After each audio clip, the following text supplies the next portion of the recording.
Assalamu alaikum millətlərimiz. VFS Global'a nədir? Randevu almalı. Qıytaça şonu görkəcək. Çalt görünüşünde. VFS Global Polonya deyip yadiyat birinci bilen o taydan çıkanı VFS Global'a hoş geldiniz de başlayat. Ondan sonra şöyle şimdi randevu al var. Şimdi randevu al diyoruz. Şöyle yine şimdi randevu al diyet. Berden bir hesabın yoksa hesap oluştur diye. Mail adresin yazan şöyle. Şifre koyan bir ulu harf koymalı.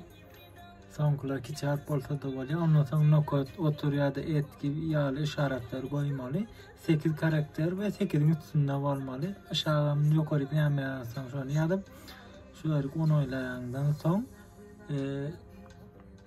şurada da açık ya gönder kaydol diye buton çıkıyor. Kaydola basan yağdayında sana mail geliyor.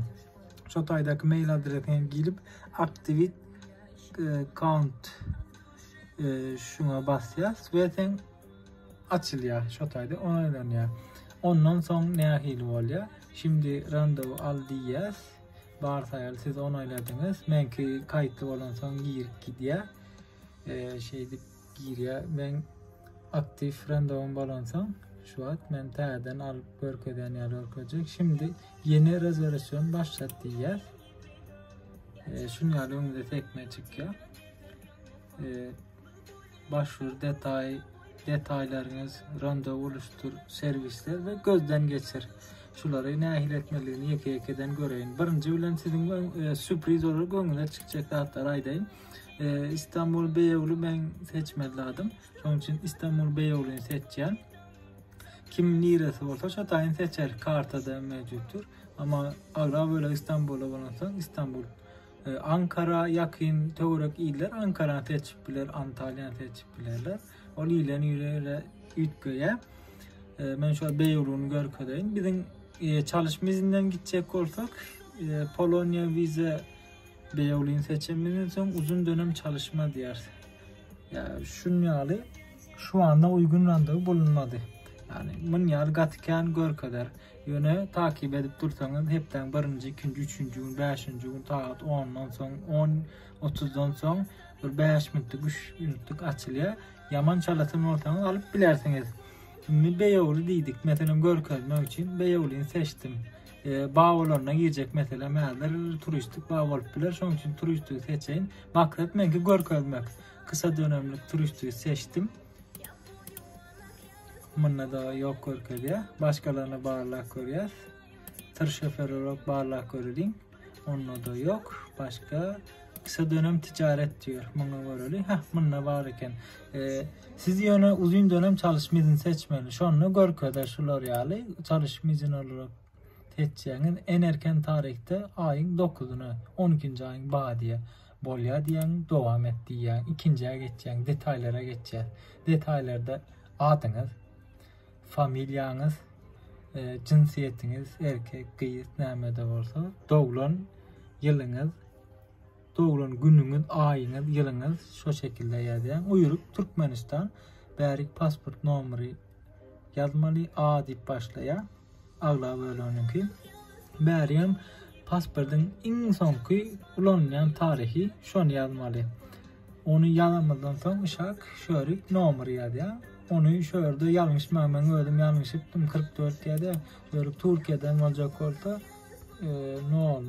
90 önü başlaya. Ondan sonra telefon belgini yazıyorsunuz şöyle. Telefon belgini yazdıktan sonra mail adresini yazıyor. Ondan sonra devam et diyor. Ben eğer doldurmam sonra mümkün devam etmez. Ondan sonra 3. ay geliyor.